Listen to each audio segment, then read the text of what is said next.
right, welcome everybody back to another episode of the Commanders Film Room, and we're reunited, and it feels so good. We got the gang back together with Nick Ackridge and Mark Bullock. I'm your co-host George Carmi here today. We have Mark Bullock to my left, and we have Nick to our right. It's good to see everybody. Please give us a follow on YouTube, the Big Doug and Carmi Show. You can also follow all of us on social media, and definitely give Mark a follow on Substack with his Mark Bullock Film Review. Guys, it's great to see you. Nick, it's been a long time. You look very relaxed, the long hair that's flowing over there, Nick. It's good to see you. Yep. Yeah, so Nick, obviously the Commanders won. They were 21-6 game against the Giants. I think people were expecting a win from the game, but there was definitely some meat on the bone, I feel like, right? There's definitely some points on the table, but I don't want to lead the witness. What was your takeaways from the first week one? Yeah, I think what I kind of said right after was kind of what I take away after kind of rewatching a couple of times is offense was a bit sloppy at times, but it was still always a comfortable win because the defense was so dominating, and that was a really nice, pleasant surprise for me. My biggest question mark of this season was that defensive line, and they've shut me up really quickly. I would love to see that continue throughout the year, but yeah, I just thought it was a little bit sloppy on offense, which is what you kind of come to expect from week one. And this for me was kind of all right, just get through this game, get a win, and then kind of really see how you stack up, tomorrow. So exactly right. The NFL is definitely, I feel like in the NFL, if you can win while you're learning, that's definitely the most, optimistic formula for anything. We won while we're kind of getting through our growing pains right there. Jaden Daniels did not throw one pass during the preseason, so obviously there was a little bit of rust going into the game. But I agree with you. There definitely was a pleasant surprise watching our defense shine. We do have a defensive coaching staff. Last year, our defense didn't really shine, but I guess now with some more parts, the team is looking a little bit better. That being said, we added some additions during the offseason to kind of surround Jaden Daniels with some talent. And one of those key acquisitions was Deebo Samuel, Mark. And Deebo Samuel looked pretty strong after week one. He was that advertised weapon we were hoping to see. What were your thoughts on him? Yeah, I thought he played pretty well. I think there was room for improvement from him and the whole offense as well. But I thought we started to see just how central Deebo is going to be to Kingsbury's system, and the different ways in which they can use him to make things easier for Jaden Daniels, but also open up things for everyone else in the offense. I think we saw the start of that this week, and hopefully it will continue. And hopefully I'll be able to demonstrate that when we jump into the film and do a good job of that. But yeah, I think we saw, we know what Deebo Samuel is. He's a big yards after catch guy. He's a real physical specimen that is really hard to tackle, especially after the catch. And so when you have a guy like that, the thing you want to try to do is manufacture touches to him. So you just want to find ways to get him the ball in space and let him go to work after the catch. And we saw that in the offense a lot last year with RPOs and stuff like that, where receivers like Zacchaeus and De'Ami Brown were getting quick screens, and Terry McLaurin as well. And so we saw a little bit of that on Sunday. So this is the first one we saw, which is just a quick little tunnel screen. We got Deebo Samuel lined up out here to the right. He's going to motion across the formation. And this is something that one of the most noticeable differences in the offense was that it wasn't quite so up-tempo, get to line and go quickly, because they were using Deebo to move him around, motion him around a lot, which obviously when you have a guy motioning around, it slows down the tempo of your offense. But yeah, that's actually, just to kind of interrupt you there, that's actually a great kind of thing to talk about, because that was kind of one of my questions this season is how are they going to, use Deebo? Because again, with the 49ers, they motion him all the time to get advantages in matchups.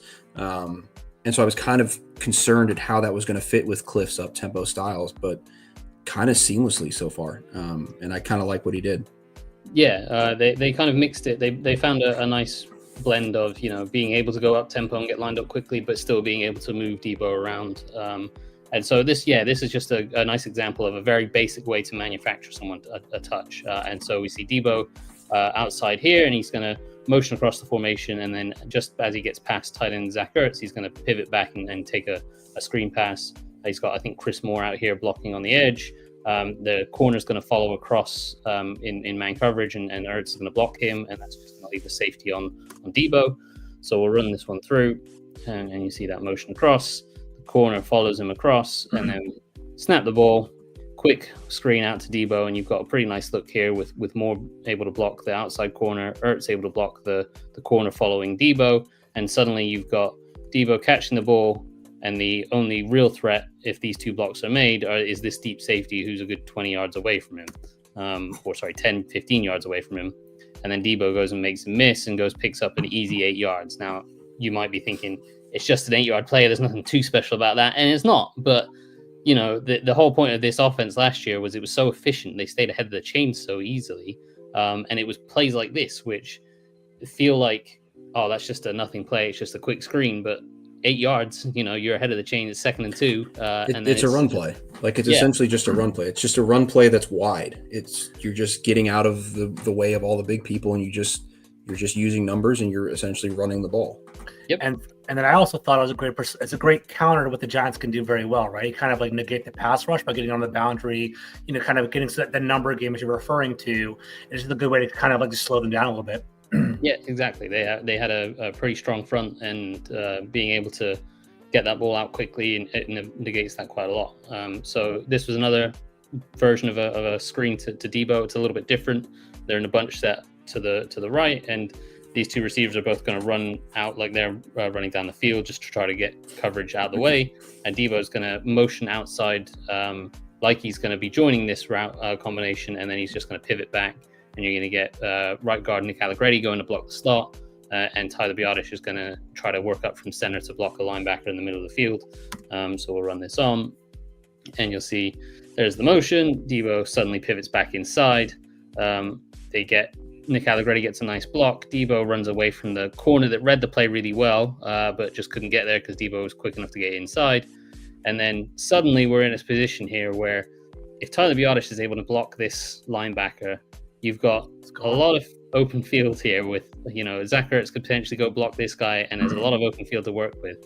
Unfortunately, this is just a little too tough for Biadasz to make up, and he can't make the play. But it's still another pretty solid 8 to 10 yard gain, I think it was. So you just see if Biadasz is able to make that block, if Deebo is able to slow himself down a little bit more and give Biadasz a chance to make that block a little bit easier, but it doesn't quite work out. But they still pick up a nice solid gain from it. Those are always extremely tough blocks when you don't know where the runner's going, and you're just kind of hoping to run into somebody at that point. But they did such a good job last week of when they had those kind of sloppy penalties. Like, you know, that one was 2nd and 20 just then, but they did a great job of getting back to like 3rd and manageable on those 2nd and 15, 2nd and 20s. And that's where you use a guy like Deebo in those situations. Yeah, absolutely. I don't know if you guys saw the stat by Josh Norris today. There were 63 offensive plays run by the Commanders, and 19 of them were for 10 or more yards, which is very impressive. About 1 out of 3. It's fantastic. And it comes from things like this where it feels like a little pass here, a little pass there, but suddenly they're picking up yards after the catch, and it turns into a first down 10-yard gain. And so they did a lot of different ways to manufacture touches to Deebo, and you can do it like we saw with the screens that are designed to him, but you can also use him kind of as a decoy, but also using him as an option in the flat, as a check down option, because quite often you'll see receivers left wide open in the flat, and he'll have a lot of space to work with. So this is quite a nice way of using him. We've got a jet sweep fake from Deebo, who he's lined out outside to the right, and he's going to motion across on a jet sweep, and the ball's going to be snapped just as he's about to pass the quarterback. So he could potentially be a jet sweep option. He's not. It's a play action pass, but it's quite a nice play action pass because Kingsbury knows and the Commanders know that the defense is going to be focused on Deebo Samuel and Terry McLaurin. So Terry McLaurin's going to run this deep curl route, and it's going to be a Deebo Samuel running this jet sweep fake, and it's going to look like, okay, we're setting up the jet sweep fake to open up a deep shot to Terry McLaurin. So the defense should, in theory, focus on Terry and Deebo, and that should leave Austin Eckler to run free up the sideline on this wheel route. As it turns out, the Giants play this very, very well, and we'll roll this through, and you'll see Deebo goes across on the jet sweep, and when we get to it, you can see 2 defenders actually see Eckler running that wheel route, and they are like, okay, we are needing to get outside. this safety plays this play really well, and he actually had a really good game. And they get outside and get over the top of that one. Terry McLaurin's got caught up in that kind of traffic, and so he's well covered as well. So Jaden just checks his ball down to Deebo in the flat, and when Deebo gets the ball, again, it's getting him the ball in a ton of space with letting him work after the catch. Now, I'll point out once more, this safety does a really good job here. He gets around Eckler and goes down, closes the gap real quick, and then goes and makes a really strong tackle on Deebo Samuel. Like, Deebo's a really, really hard guy to tackle, especially in the open field. And this safety does a great job, first taking away the route to Eckler, and then recognizing that the check down's gone to Deebo. Against a lot of other safeties, Deebo would make this guy miss and pick up 5 or 10 more yards on this play. As it was, he still picked up 4 or 5, and it still wasn't a bad gain. But it was, it could have been a lot more. But it shows a quite a nice design and a different way of using Deebo, where he's not necessarily the primary option. He's a little bit more of a decoy, but you still get him kind of running that jet sweep into the flat as a check down option, where he can still catch the ball in space and go to work after the catch. So it's still something a defense has to worry about. So that was an example of him running a jet sweep, and the jet sweeps are the most common way that you see a guy like Deebo used nowadays. And I think it's a little bit overlooked at what a jet sweep can actually do to the run game. So I thought I would show that here. So this is a run scheme, and we'll come to the run scheme from the end zone angle. But the thing to focus on here is Deebo's running a jet sweep fake. It's an outside zone scheme with a little variation inside. And what it does is, you can see before the snap, before Deebo goes in motion, you've got a slot corner here that's kind of hanging out in between the left tackle and the outside receiver here, and you've got a linebacker that's in the box with the Mike linebacker. So, but when Deebo goes in motion, if it's man coverage, this corner is just going to follow him, but it's zone. So what's going to happen is the corner is going to bump inside and become a key part of the run fit, effectively becoming a linebacker. And this linebacker is going to just bump out slightly as well, which, if it's run well and this linebacker takes the bait and chases Deebo, then suddenly you've effectively replaced the linebacker with a cornerback in the run fit. So we'll run this one on, and then we'll get to the end zone angle to really see how that helps the blocking scheme, and what that does for it. So the Commanders run a variation of a wide zone scheme, which I know as wipe, where instead of everyone on a wide zone scheme, typically all the offensive linemen take a step in the same direction. So in this case, they'd be running left. So every offensive lineman would be running to the left. But the problem is the Giants have this big monster in the middle of the field called Dexter Lawrence, and he's really hard for a center to block one-on-one on these kind of schemes. So what they do is they have Brandon Coleman and Tyler Biotish effectively just swap roles. Instead of Coleman working up to the second level and making it really hard on Biotish, they're going to have Coleman block down and get all the leverage to try to pin Dexter Lawrence inside. And Tyler Biotish is a really athletic center, so he's going to just pull out, work around Coleman, and replace Coleman working up to the second level. So that's quite a nice variation specifically. For it's a great concept, because even as good as Biotish is and as athletic as he is, even if that wasn't Dexter Lawrence, that's a tough block to make on outside zone, is to reach a guy and turn him out of his gap. But then you add that it's Dexter Lawrence there, and that's very, very hard. So now all Coleman has to do is literally just stand there and just make sure he just does not cross your face. And it's get in the way, pin him a great wrinkle.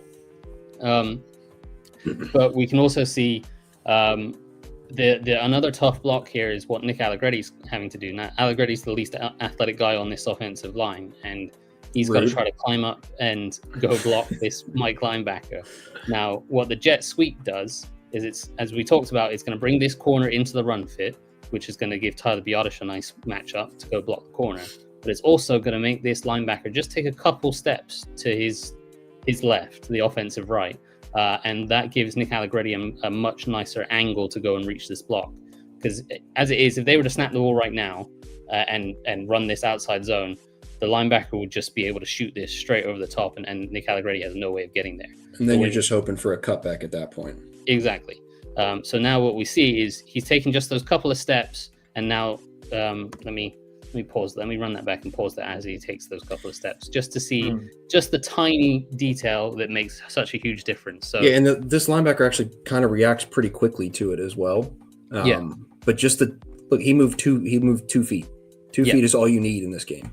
And you see that he's waiting for the snap. He's waiting to read what's happening. He's having to delay a second to see if Deebo's getting the ball on the jet sweep or if the ball's going the other way. And that gives Nick Allegretti a better angle, but B, a better start to go and make this block. And you can see by the time Allegretti's got out and this linebacker is reading where the ball's actually going, suddenly Allegretti has a much better angle to go make that block. So that is what a jet sweep can do. Now this linebacker just does well here. Like, he doesn't take the bait and follow Deebo outside, and that's what makes this run not turn into a bigger hit. But what you can see as we run this through is Coleman pins Lawrence inside. You get Tunsil doing enough on the edge. You get Biadish pulling around, and he's going to go block this corner that's in the run fit. And you got Nick Allegretti getting a good angle to go block the Mike linebacker. So suddenly you're going to have a really nice lane emerging here. Now, unfortunately, this linebacker does a really nice job of not taking the cheese on Deebo and coming inside and making the tackle. But if this linebacker does take that bait, this is a touchdown. And this is a really well blocked play. As it is, Eckler still picks up a decent gain. They pick up 4 or 5 yards, and it was 2nd and 2, so they picked up a first down. But it just shows what a jet sweep threat can do. Mark, and quick question for you. Yeah. Sorry to bother you. Are you showing these film clips in sequence, like it did Cliff Kingsbury do the jet sweeps earlier, and he's setting this up for later on in the game, or is it just kind of all over? No, that wasn't in sequence of the previous play. Okay. It was some things later on are a little bit sequenced, but no, that one in particular wasn't. No. Okay. But yeah, so we see what the jet sweep can do to the run game, or how it can adjust the blocking angles and make things nicer for the offensive line. And we saw also, if the defense doesn't respect the threat of the jet sweep, they can still make plays. So when the defense doesn't respect the threat of the jet sweep, Kingsbury has other options to go to. So this one's going to look like another jet sweep where Deebo's lined outside and he's going to come in motion. The ball's going to be snapped just as he would be handed the ball off on a jet sweep. And the defense isn't going to respect it. And they're going to figure out that they should have, because this isn't actually a jet sweep or any sort of run or play action. It's a design quarterback run where they have Deebo faking the sweep and going out to be a lead blocker. Zach Ertz is going to follow around and wrap around, and you're just going to have 2 blockers out in front of Jaden Daniels. So we'll run this along, and you see the defense isn't really reacting to Deebo. You can see the linebacker isn't crashing outside on Deebo, as we saw earlier. Like, he didn't react too much to this, and so for that, Kingsbury knows he can come back to it and be like, okay, well, they're not respecting Deebo's threat enough here, so we're going to come back with a new wrinkle. And again, it's not going to Deebo, but the effect of it is suddenly you get this matchup where you've got Deebo able to lead block on the corner, you've got Ertz able to pin back and seal off the linebacker inside, and then you've got Jaden Daniels one-on-one with a safety, and in a lot of situations, Jaden Daniels is going to beat that safety, and this is a touchdown. And this one, again, I talked about this safety earlier. He made a number of really good plays, and this was one of them. He comes up and splits the 2 defenders and ends up making the tackle on Jaden Daniels.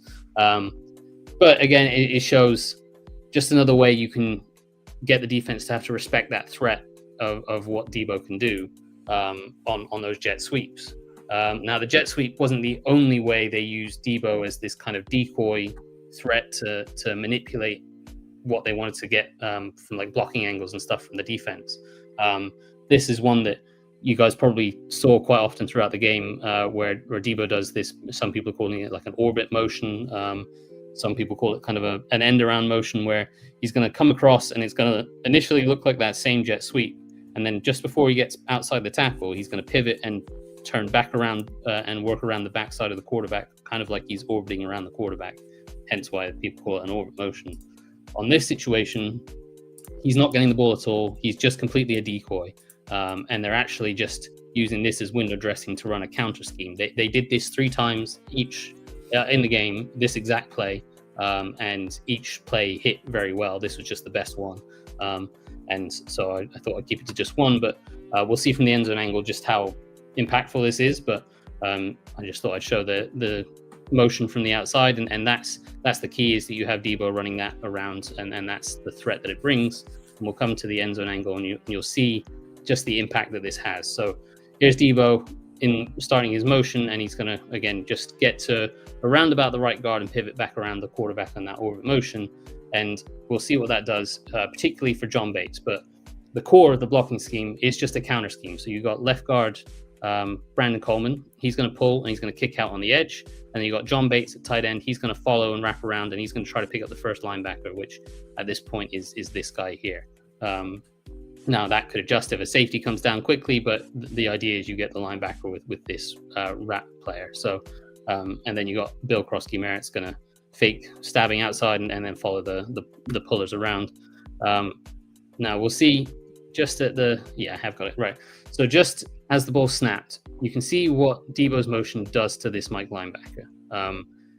As he's pivoting back outside, and we've seen, already Deebo sometimes is getting the ball, sometimes he's not, sometimes he's becoming a lead blocker, sometimes he's working out to the flat on a swing pass to the flat. So these guys have to start respecting what Deebo could potentially do when he's getting the ball on these motions. So you can see this linebacker is just going to take a couple of steps forward, thinking, oh, this ball's going to Deebo on this kind of end around orbit motion thing. And he's going to take a few steps forward. And what that's going to do is going to make John Bates's block, who is not even started moving yet, is going to make his block a lot easier. And you'll see it here. So you see this linebacker take a few steps forward, and that's enough for John Bates to get a much better angle. So he's now caught in this wash of guys down blocking inside. He should be further outside already, and he's now having to realize, okay, this ball's not actually gone to Deebo. It's being handed off inside. And what that does is when Bates gets to the hole, suddenly this linebacker's in a bad spot. He should be further outside, being able to keep this inside.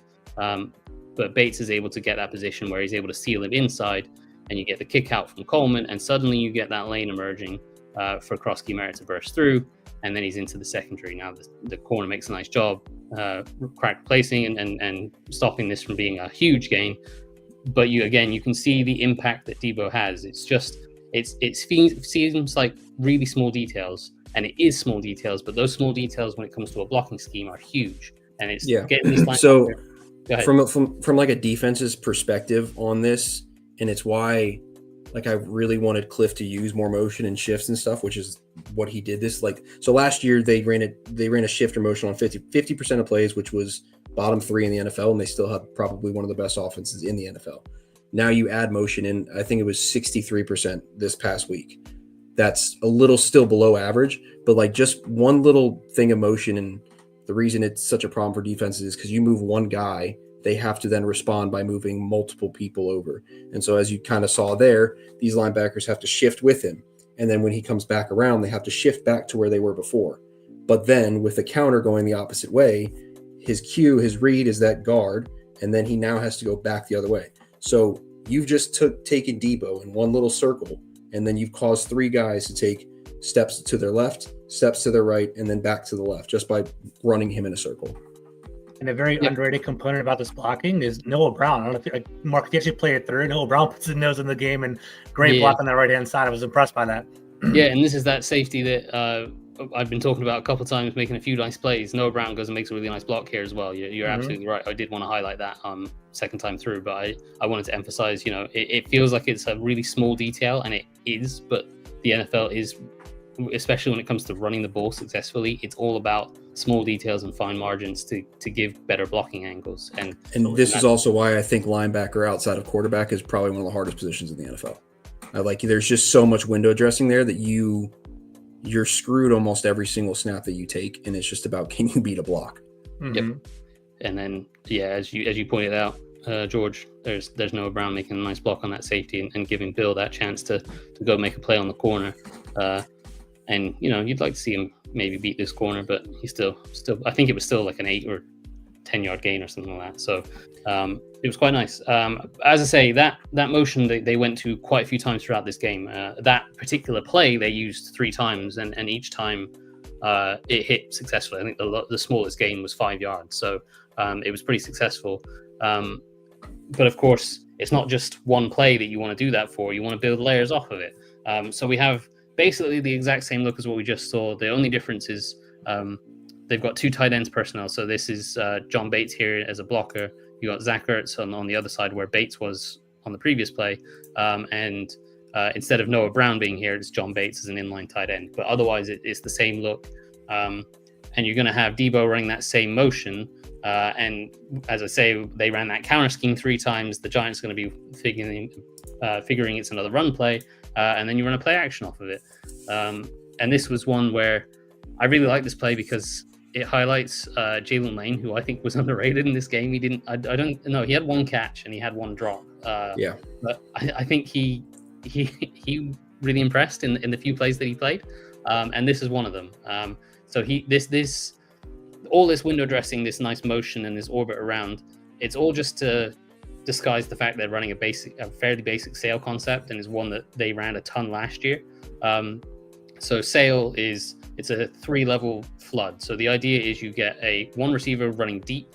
Sometimes it's a deep post, sometimes it's a deep corner. In this case, it's Jaden Lane with his speed running a deep corner. Then you have another receiver working to the flat, which is Deebo on this end around orbit motion to the flat. And then the idea is you get a flat defender working up to the flat, you get a safety or corner working deep to cover the deep ball, and then that leaves a big gap in the middle for Zach Ertz to run this what's called a Seattle ball. Before you play this through, like just the motion again, it'll put these now secondary players in a I don't even know how to say that word.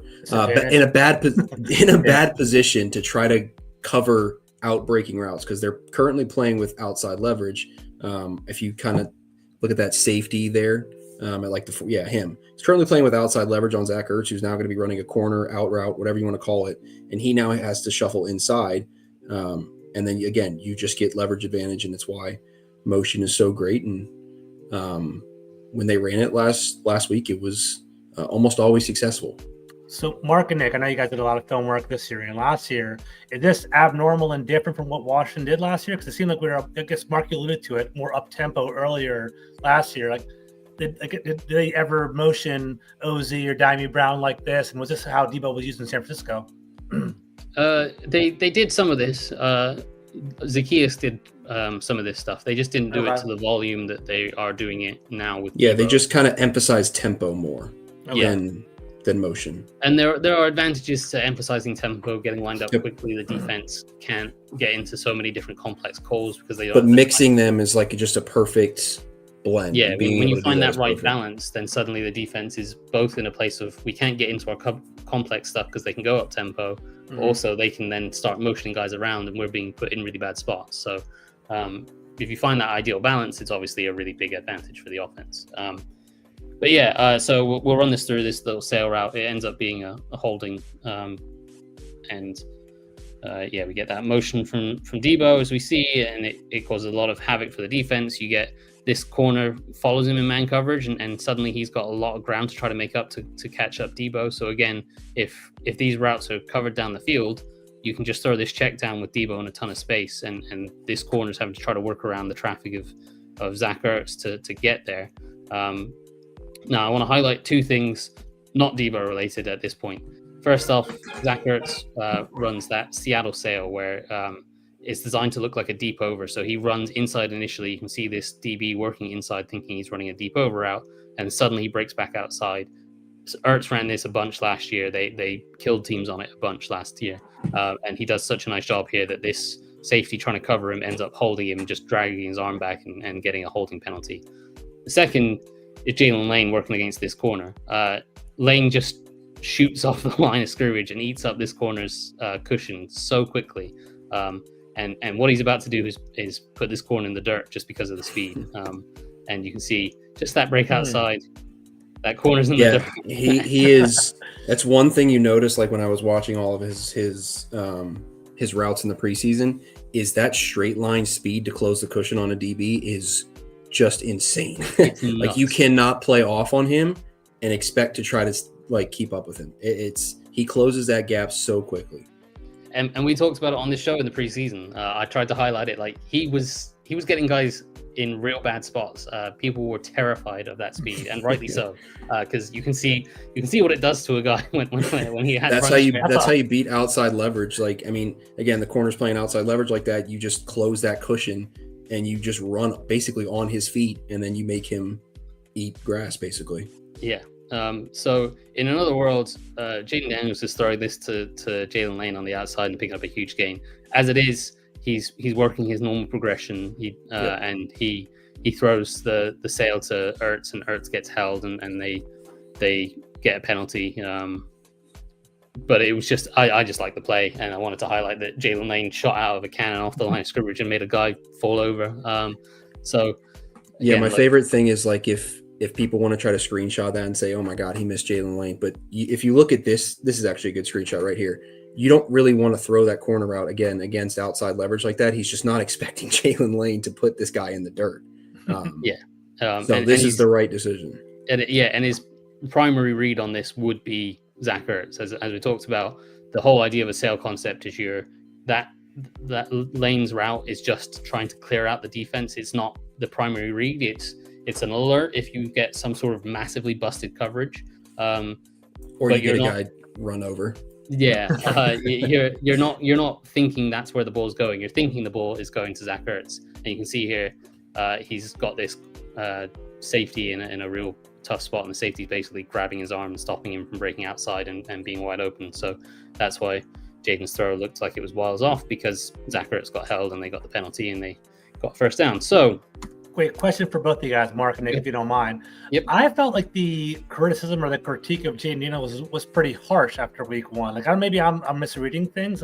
I was at the game. I thought he played pretty well. There was some inaccuracies, but a lot of the balls that were dropped, they hit the wide receivers in the hands. I felt like Jaden Daniels played pretty composed. Maybe it could have been refined more. I guess you guys were grinding the film. Like, what do you guys think? Did he play? There was give me something. The great thing that we have now with Jaden Daniels is this was not a bad game. This was a less stellar game for Jaden Daniels, and I think it was still, out of all quarterbacks in the NFL, was still one of the better performances in the NFL. There were some stuff that he missed, like inaccuracies and stuff. We all saw the Terry McLaurin miss one. There was some other stuff where the accuracy was just kind of off. But yeah, I still think that for Jaden Daniels, this was not a great performance, but if you're looking at it in terms of average quarterback play around the NFL, it's a good performance in my opinion. Nick, I was watching Caleb Williams, I guess was that Monday Night Football, and it was like night and day, like in regard to composure that Jaden Daniels has and his playing in the pocket and the processing. I mean, we're always going to compare those two, but just Jaden seemed pretty composed, but maybe he could have tightened some things up. Well, Mark, what were your thoughts? Yeah, I actually thought Jaden wasn't great in this game by his standards. Okay. By his standards. But I wrote about him this week, and I pointed out he had quite a lot of misses, and his ball placement, which was such a strong point for him last year, was off. And there was quite a lot of throws where he's still doing the kind of the fall off throw, the throw off the back foot thing that is very, very frustrating. And people killed me for it when I tried to point it out during that the was offseason, that definitely stood out to me as well. He was definitely falling away from throws that he didn't need to. Sometimes he had a guy in his face, and you can understand it. There are moments where you have to fall off because you cannot step into a throw, and then he kind of like not showboats, but he does it in a way where like someone's really open. He's like, oh yeah, I got this, and then kind of still just doesn't completely follow. He doesn't always get over his front leg as he should, and that can cause some inaccuracies for him. And I thought in this game he missed a lot of throws over the middle where he was behind targets. We saw there was the one to Deebo on the deep over, which actually I've got on this in a minute. There was I thought there was quite a few throws. I had it like 7 or 8 throws where some of them were completed still, but they were behind receivers and it stopped them from getting yards after the catch. Yeah, it was a very frustrating review for our team because there were a lot of plays that were kind of right in between inaccurate and a drop at the same time. And there were just a lot of like that kind of gray area because like Mark said, he was just a little bit off. And the thing I would say with that, and I wrote this in my piece the other day, was it was uncharacteristically inaccurate from him, and he still put up 300 total yards of offense, and they won the game pretty comfortably. And that's essentially what I mean by like it's not a good Jaden Daniels performance, but it is still a good quarterback performance. Yeah, it's not the end of the world. If he continues to be inaccurate the way he was in this game, then that will be an issue going forward when you're looking to push deep into the playoffs. But I suspect it's kind of rust, early season rust. He didn't throw a pass in the preseason, and first time seeing live bullets really. So I suspect it's rust, and I trust him and this team to get that right pretty quickly. Right. So going back to Deebo, so this went off on a nice little tangent there. Yeah. So this was a touchdown run, and we've seen that orbit motion a couple times now. Sometimes on a run play, sometimes on a play action. They did a nice job of setting it up, and the reason they set that up and they get the offense, the defense to kind of think, okay, they're doing this motion again. We know something is coming, but it's not really going to Deebo. You get lured into a false sense of security, and then suddenly you run a little trick play like this where you actually do give the ball to Deebo on this orbit motion, and suddenly you get all of these different guys blocking. And there is a lot going on here, so bear with me as we. It's a lot of lines. Yeah, that is a lot of diagrams. So we'll go one more. Again, just kind of like just watch how the defense kind of reacts to the motion of Deebo Samuel, and I'm sure Mark is going to show it. How it kind of, again, sets blocks up, because if you look at it here, if you just follow the lines as to, like, if you follow John Bates's line compared to where he is now, where that guy is, you would never expect him to even attempt to seal him or get a good block on him. But because of the motion, you are now in a better spot to do it.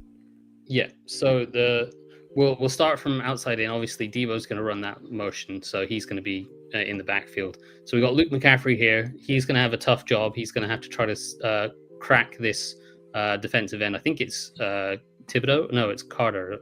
Maybe Burns. I don't know. One of those edges. Burns, single digit. Yeah. But he's going to try to crack him inside and hold him inside and pin him inside to allow Tunsil and Tyler Biotish to pull to the edge. Then you've got further inside John Bates, as we just talked about. He's going to come around with the pullers, and he's going to try to steal someone inside. You've got Laramie Tunsil pulling to the edge, and we'll get to Tunsil because he ends up being the furthest guy downfield. And then you got Tyler Biotish. Again, we talked about earlier, he's quite an athletic center, and this kind of stuff you can't do with just any normal center, but he's a very athletic center, and then this is one of the reasons they went and got him, is because he can pull to the edge on this and go make blocks out on the perimeter, which is really tough for a center to do. And then they get the added bonus of Bill Krosky-Merritt becoming basically a fullback and going to block the corner. So we'll start running this through, and as Nick said, the motion brings guys inside and it helps create better angles for guys. And then I'll let this one. Can you go back a little bit? Yeah, we can go back. I was going to let it play through, and we'll see. Sorry. I just got excited. I get excited by angles like this. Go ahead. If you watch the guy with the short undershirt, he's on the hash there. That's, again, who John Bates is going to block. Where he is at the start of the snap, or before the snap, and then when he starts the snap, and just kind of see the angle change and why it is a much easier block. It's still a hard block, but an easier block for Bates. Like, now they're kind of almost head up at this point. Yep. And now he's got a chance to do it. Same with McCaffrey. He was kind of almost head up with Carter at first. Now this is a much easier pin where, again, all you have to do is just don't get run over and you're doing your job. So, again, motion is the greatest thing an offense has ever invented. And yeah, after the forward pass. Exactly. Just to demonstrate what Nick's talking about, you can see this was the defender that started outside and is now motioned a few yards inside because of the Deebo motion. And suddenly when the ball is snapped, Bates now essentially is head up on that guy. And after a couple steps, he's going to have outside leverage on him and able to pin him inside. And it's nothing the defense is doing wrong. Like, this is what they're supposed to do. They have to react like this. It just puts them in bad spots. Bad. Yeah. So I'm going to let this end zone angle, this wide angle run through and for now, and we'll see the end zone angle where you get a better idea of the different blocks. So yeah, you can see this is the guy that Nick was talking about getting moved inside with the motion, and now suddenly you've got John Bates has got outside leverage on him, and in fact, the fun part about this is Bates doesn't actually block this guy. He goes to block him and then leaves him for Tyler Biotish coming from center. I don't know how Tyler Biotish gets this, but he does.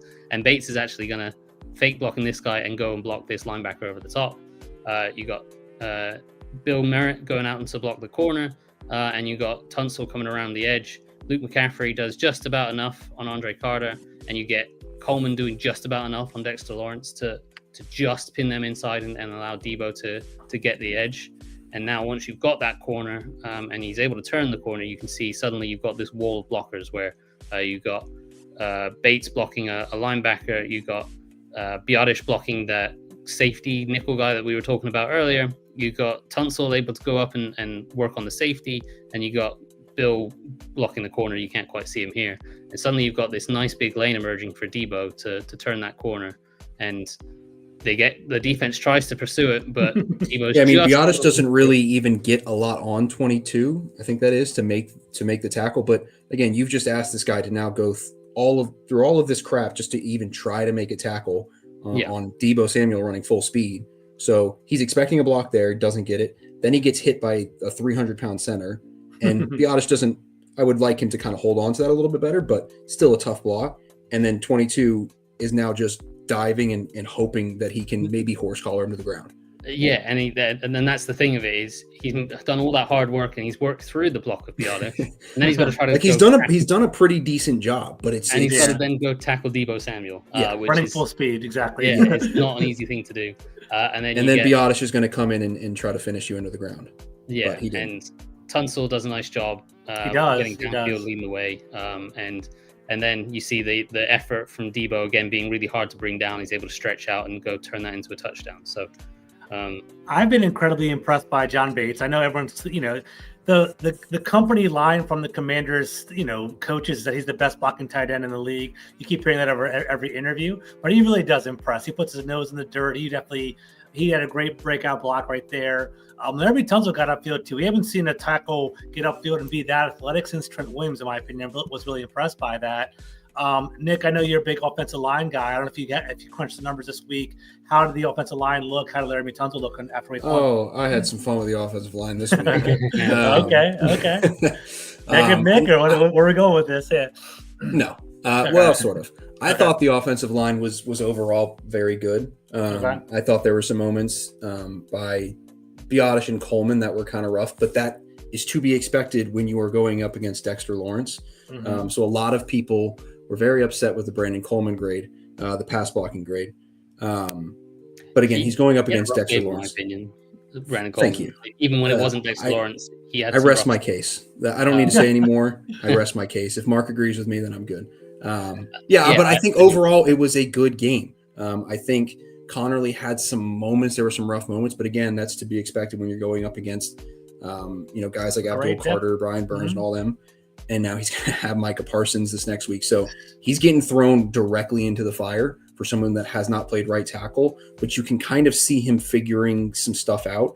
I think it's still kind of up and down moments at this point, but Tunsil was good, gave up that one sack, but other than that, I think it was a good game. I think Alec Reddy was pretty damn good as well. So I thought overall it was a really good game. I was just getting yelled at for Brandon Coleman because the Giants' defensive line is formidable, one of the better ones in the entire league. And I thought that even though they did give up some sacks, Washington did a pretty good job of getting rid of the ball. I think Cliff Kingsbury schemed up and was schematic with avoiding the pass rush. I thought there was a good job there. Caleb, I want to thank you for watching the show. Gentlemen, I don't know if you guys have the answer to this question. We can move on if you don't. But Caleb was just kind of curious. Have you guys had some foresight for the Packers game? And do you know if they, the defensive front, how do they react to a play action by any chance? That's something that either one of you guys know right now? I can find it. I've got access to the greatest football tool in the entire world here. Absolutely. I can find basically how good they were against play action. So we'll get back to that. Yeah, we'll get back to that, Caleb. Whenever you're ready, Nick. Mark, you got it. I mean, Micah Parsons is really, really good. And that is a guy you have to game plan around. That you can't just be like, okay, we'll leave you one-on-one. Like maybe with Tunsil they'll be okay with that, but I'd be very surprised if the Packers just let Parsons line up against Tunsil and work one-on-one. They will be moving. There's no shot. There's no shot. Look at his chops. He wants to go against Connolly, baby. I know that. Yeah. Unfortunately, you can't really motion tackles too often. Kyle Shanahan has done that with Trent Williams at time, but you can't really motion Tunsil to follow Parsons, unfortunately. So that'd be fun, wouldn't it? That'd be hilarious. That would be pretty cool, actually. Yeah. To answer the play action question, they were a little below average, 7.6 yards per play against play action last week. That's kind of to be expected from a Lions offense, but tiny sample size, so it's tough to kind of really take anything from it. Yeah. If you look at EPA as well, 21st. So yeah, a little bit below average, I would say. But again, 1 week, it's tough to take a big there's no real data to kind of absorb from. Makes sense. So that was the main stuff of the way Deebo was used. I do have a few plays of him as a receiver, which we can quickly go through because I wanted to just talk. You mentioned about Jaden Daniels not necessarily having the best game, or you felt he was all right, and there was a little bit of debate. So this is Deebo in the slot, and one of the things they did with him when he was just playing a normal receiver role was they just had him run deep overs, and that's a really nice way to have him running away from coverage and being able to run after the catch. And if you get good throws out in front of him, there's a big threat. So this was the first one where it's just slightly overthrown and it's a little bit hot, it's a little bit high, and some people thought Deebo should have got the catch. On the replay, I think it's just out of his reach, like it grazes his fingertips. If you want to be really picky and be like, oh, he got his fingertips to it, therefore he should catch it. That was going to be my question, is whether or not you called this a drop or an overthrow. And then I was going to give you our answer. Okay, we ended up agreeing with that exact thing. Okay, good. I'm glad. Well, you want to come work for us now? No, I'm good. I don't want the crap you get on social media. That's fair. So this is a nice example of how you can get Deebo the ball running after the catch with a good throw. Just a deep over route. Defenders over here covering Noah Brown. The safety working over the top of Terry McLaurin. There's a whole lot of open field here for Deebo to be running into. If this is a good throw, this might well be a touchdown. Unfortunately, it's just a little bit high, a slight bit behind him. And again, we'll see the end zone angle. It was just on his fingertips, and like maybe if he times the jump just perfectly, but when he's doing that and he's not quite getting the catch, I put that on the quarterback more than the receiver. And so for me, that was an errant throw.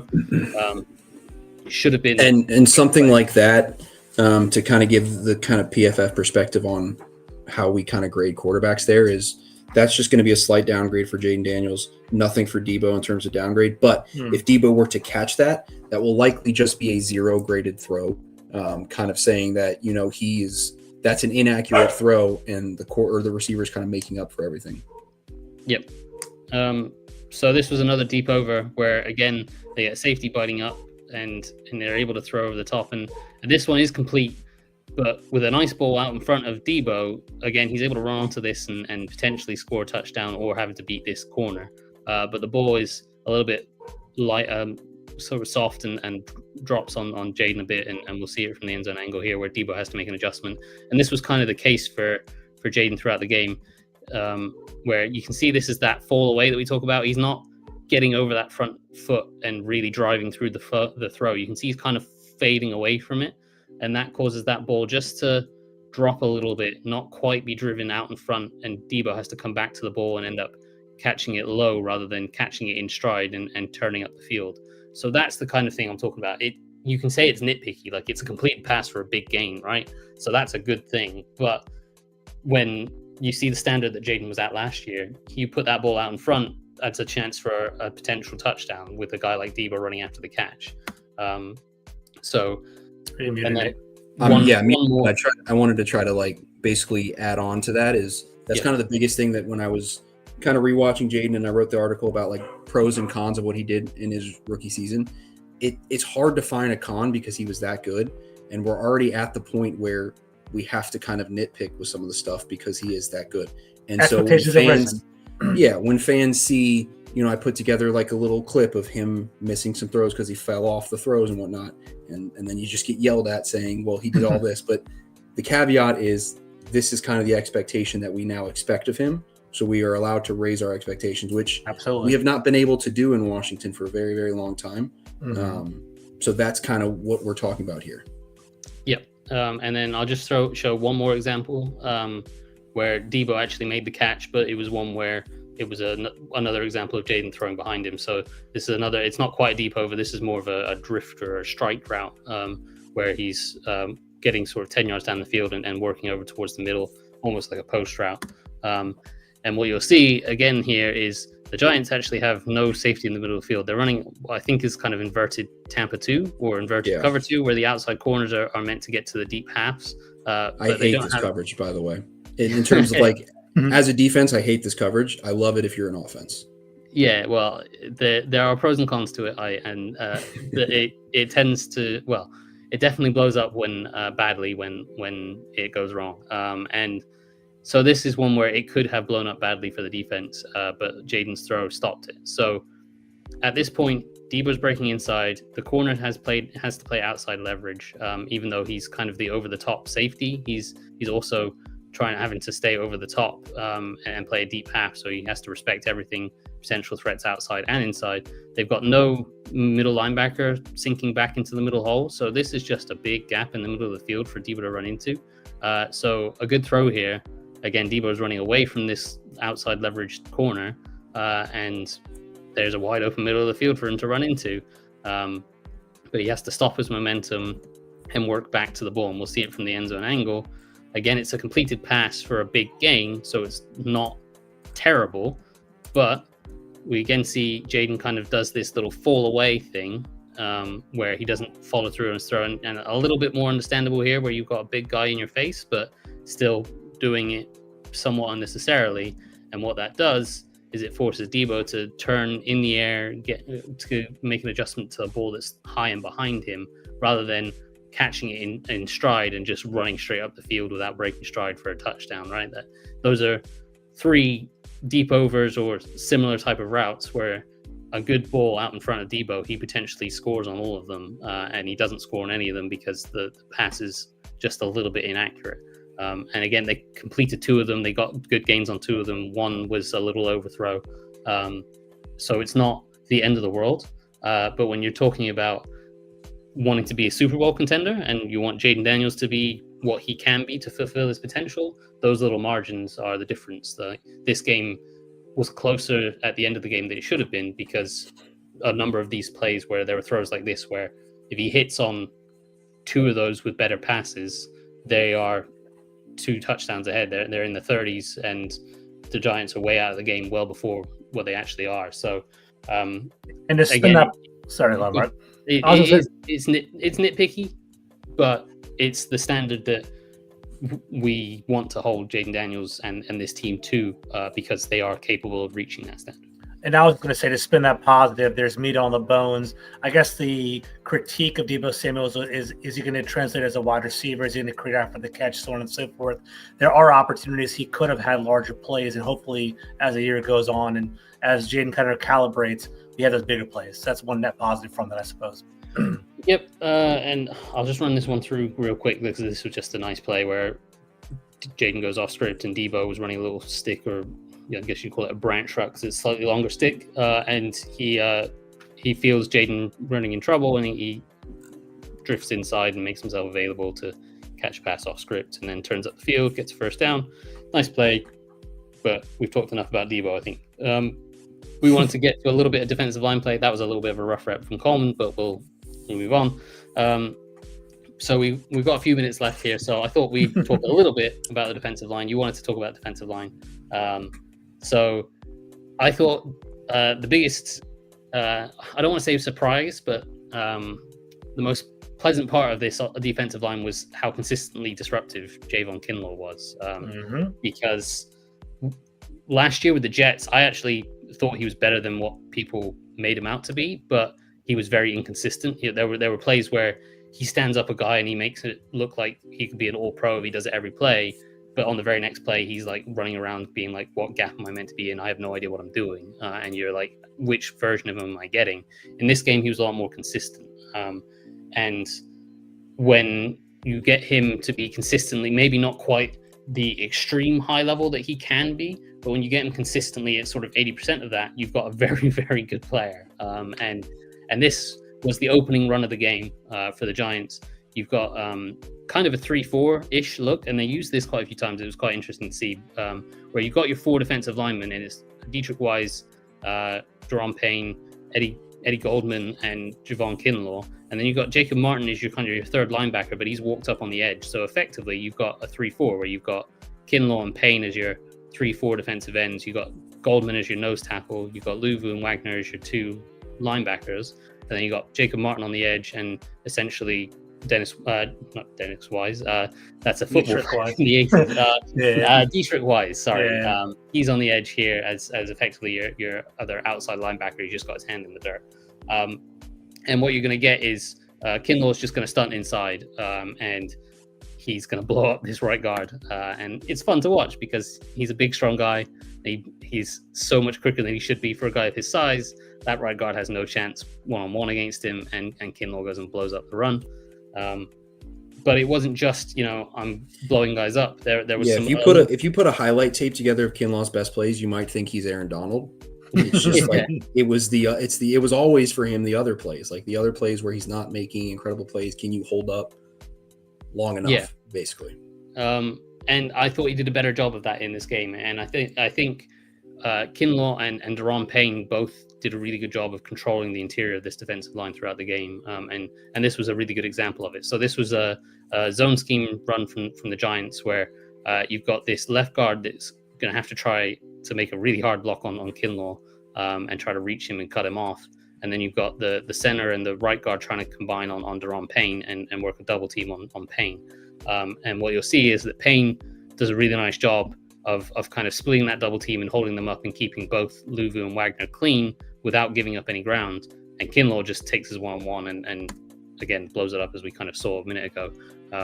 Gets nice explosive off the snap, hands inside, stands up the guard. And this is something that Kinlaw struggles with because he's such a big guy. It's hard for him to not just pop straight up right out of his stance and stay under guys. But you can see he did a really nice job on this one, getting underneath him and getting his hands inside so that he stands the guard up and he stays lower. He keeps the leverage. And when he does that, he's just a monster to deal with. And you can see what he does with the guard. The guard is like, I'm trying to battle this guy, but this guy is 6'5", 330 pounds, just raw strength, raw speed, raw athleticism. It's really hard to handle when he plays with good technique as well. And you can see what Kinlaw does is he works off the block and goes and makes the play. What Payne does is work off this double team, effectively occupy both of these guys without giving up any real ground, and keeps Wagner and Luvu nice and free. So they're able to clog up the lane really easily, and Kinlaw works off maybe a hint of a face mask, but we'll let him off. They didn't call it. If you're not cheating, you're not trying. Yeah, exactly. And it all kind of wraps up with, I think Kinlaw was the one credited with the tackle here, but Wagner's in on that, Payne's in on that, Luvu's there, and they bottled it up. And I thought, as I say, those two did a really nice job. Something that they struggled with, and especially in the Giants game last year, was double teams up front. The defensive tackles got driven back too frequently, and Payne was a part of that as well.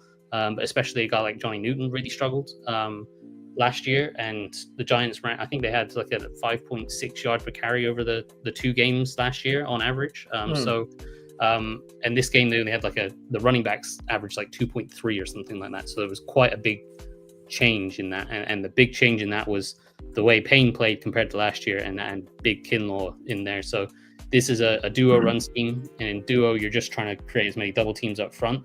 So this time it's going to be the left guard and the left tackle working on Kinlaw, and the center and the right guard working on Payne. And again, you're going to see these guys do not give up much ground, and they split the double teams pretty well. And Bobby Wagner being Bobby Wagner reads this really quickly, and he helps out Kinlaw quite a bit here by filling so quickly. You can see Luvu is a little bit slower to read this. Wagner is straight away filling, so the left guard's having to peel off the double team really quickly. But Kinlaw was in on the tackle and standing him up pretty quickly. Payne on the other side doesn't get that same help from Luvu, so he's having to take on that double team fully, but he's not giving up really any ground at all. And what that leads to is quite a clogged lane. There's no real place for the running back to go. He tries to bounce it to the left, runs into his own guys, and eventually gets wrapped up by a bunch of guys. And that was kind of the story of the day for them. So real quick, Mark, sorry to interrupt you. Nick, do you have the snap counts by any chance? I'm curious how much Kinlaw played and how much Payne played in regard to percentage. I think I can got tell them you all. But he can go. I want to see if he's right. I think Payne had 46 snaps or 45 snaps, and Kinlaw Which one is it? I think it was 45. I think Kinlaw had 40. He's nailed it. And then Good job. Goldman and Newton as the backups both played something like 28 snaps. 26. 26, damn. You're messing up, Mark. What are you doing? I was 38? really about to just give you a job right away. Yeah. But Okay, to come kind of not answer the question, but kind of go on what Mark was talking about is them eating up double teams. Just kind of like just looking at like the yards before contact is kind of it's a great stat to kind of see how well your defensive line is doing. In last game, Washington was 0.9 yards allowed before contact per play. New York, the Giants, for example, was 2.2, which that might not sound like a lot, but that's a pretty large disparity. Yeah, for sure. And then I'm trying to find last year's, but I'm sure if I find it. I'll let you find it. I'll play one more play. This is another. Washington was 31st in the NFL last year, 1.9. So that's already 1 yard of difference. Again, 1 game sample size, but that's a huge first step. Yeah. And this is another one where, again, they're just double teams up front, and Payne and Kinlaw do a nice job of taking on those double teams, not getting driven back, not giving up much yardage, occupying blockers, letting those linebackers fill, and the running backs given nowhere to go. Bobby Wagner's given a free run to go and make the play, and they got nowhere to go. Now, I know we're at an hour, so I don't know if we want to continue looking at defensive line and some pass rush stuff, or whether we want to call it there. I don't know where you're at. Do 2 more plays, and then we'll Two more? 2 more. We'll wrap up afterwards. Okay. Do you know how long a play takes for us? Yeah. Right. So we'll go with we'll show this one. So this is Kinlaw as a pass rusher. So they were really good up front in the run game, Kinlaw and Payne, but they also offered a fair amount as a pass rush. And last year, Washington didn't get too much of a pass rush from their interior. This was a nice example here. Kinlaw's working he's kind of quite a wide alignment. He's almost head up over the left tackle, and he's going to work against that left tackle as part of a stunt. Dietrich Wise is going to loop around and work inside, but he gets chipped, and so it kind of comes late. And what happens is Kinlaw works up the field as part of his stunt, and the guard initially tries to get his hands on him. Kinlaw does a nice job of swatting those down with a kind of club swipe kind of thing, and then gets into the chest of the tackle, who is too busy focusing on Wise, not really seeing that Kinlaw, a big monstrous guy, is running right at him and going to bulldoze him if he doesn't do something about it. And he doesn't do something about it, so Kinlaw does bulldoze him over. And the nice thing about this is now this guard is like, oh, I've got to block Kinlaw. Dietrich Wise is coming around, and suddenly this guard is, oh, actually, I can't just help on Kinlaw. I've got to pick up Wise because he's going to be the more immediate threat.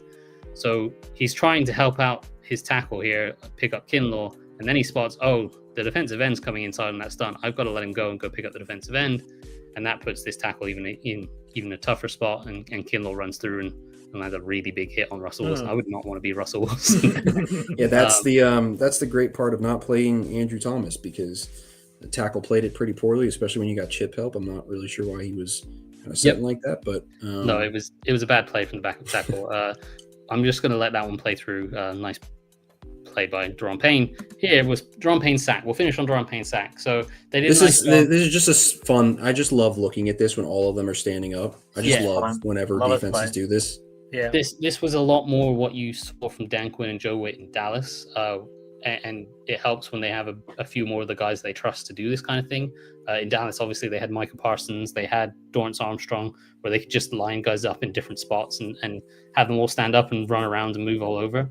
And Daron Payne's the only interior defensive lineman on the field right now. I think this is Von Miller on the edge. You got Armstrong and Frankie Louvu. So you got quite a unique rush package there. And they're going to run a big stunt. So typically when you see a stunt, it'll be the defensive tackle, in this case Armstrong, rushing up the field and the defensive end looping inside, or the reverse of that. But this time they're going to run it as a 3-man stunt, and they're just going to let Von Miller do his stuff on the right side. So Armstrong's going to rush up the field working against the tackle. Louvu's going to loop around, but he's going to go, rather than inside between the guard and the center, he's going to go all the way around to the center and the right guard, while Payne is going to loop around and work into the gap where Louvu would typically work on this stunt. And what you're going to get is this guard initially is working on Armstrong, and then they pass this off initially quite well, and the guard gets his hands on Armstrong and then sees Louvu looping inside, and it's like, okay, I will peel off and pick up Louvu. So he goes to pick up Luvu, and then he finds that actually Luvu's not stunting into this gap. He's stunting into this gap. And Deron Payne is coming, and he's just going to knock him over. And then suddenly you've got the center in trouble thinking, oh, I've got Deron Payne. I'll pass him off nice and easy. Oh, wait, no. Frankie Luvu's looping around. I've got to deal with that. I've got to peel off and pick up Luvu. And that leaves Deron Payne nice and free to go and sack Russell Wilson. But the fun thing about that play is whichever way that center goes, they're going to be wrong. Like, it's just like they're and like when you're a quarterback pre-snap looking at this, like typically you have an idea of where your pressure, good quarterbacks know where their pressure is going to come from, where they have to be aware of. When you have 4 guys standing up, all 4 of them outside of the tackles, you're just guessing. Like, you have absolutely no idea who's going. You slide them one way, you're probably wrong. You slide them the other way, you're probably also wrong. And so you're just kind of screwed overall there. So love absolutely. I think we're gonna have a cat. There you go. Yep, there he is. What's up, Katie? Hey, great breakdown, gentlemen. That was fantastic. Let's end the show with kind of like a 1-sentence summary. We'll start off with Nick. What is one look forward that you're looking forward to with tomorrow's game against the Packers? Could be offense or defense. Yeah, I'm just hoping for a cleaner offensive performance. Cleaner offensive performance, and I just really want to see how that D-line plays against a much, much better offensive line. I was super impressed with what they did, but the Packers offensive line is very good. So I just kind of want to see what they do. All right, Mark, same question to you. Going in the next game, we're working off a win against the Giants. What is something you want to see tomorrow? My primary thing would be Jaden being a little bit more sharp. And we saw those kind of misses to Deebo. There was misses to everyone. There was a bad one to Jalen Lane. There was a couple to Ertz, especially throwing over the middle. I just like to see him be a little bit more sharp. When you're playing a really good team like the Packers, who are a legit Super Bowl contender, you cannot afford to miss the opportunities that they missed in this game. And if they want to prove that they can go on the road and take on a big team on a short week and go compete and win, you need to hit those plays. So I trust that Jaden is going to put in the work and correct those mistakes and be better. But I want to see him go and do it rather than kind of wait a couple weeks and slowly develop into it. I want to see him go and do it and really put it to the Packers and go make them win the game rather than beat themselves. Yeah, absolutely. I think tomorrow is a monstrous game. It's early in the season, week 2, but this could have potential playoff implications. It could be a playoff matchup down the road, which I find very interesting. And I definitely think that, everyone in the fan base is looking for Jaden Daniels to potentially take a next step. And finally, he did so last year. Last time there's a big show, against the Bengals. That's his breakout game against Joe Burrow. So hopefully he's a spotlight quarterback. To wrap it all up, first of all, Nick, it's great to see you again. The gang's back together. It was kind of fun to have a little. We're back. It was nice. Definitely follow his work at PFF. At PFF Nick Ackridge, PFF _ Nick Ackridge without a C, AKRIGGE. Without a C. Without a C. Definitely be nice to Nick. He actually did some great quality work online too. No, you can be as mean as you want. I just don't expect me to be nice back. All right. Throw it over to Mark Bullock. He's, thank you, Mark, for everything at Mark Bullock NFL. Follow him on Substack with his Mark Bullock's Film Room. He does a great job over there. I'm George Carmi. Follow me at GCarmi21. Give us a follow on YouTube, The Big Doug and Carmi Show. Until next week, I'll see you guys later. Bye, guys.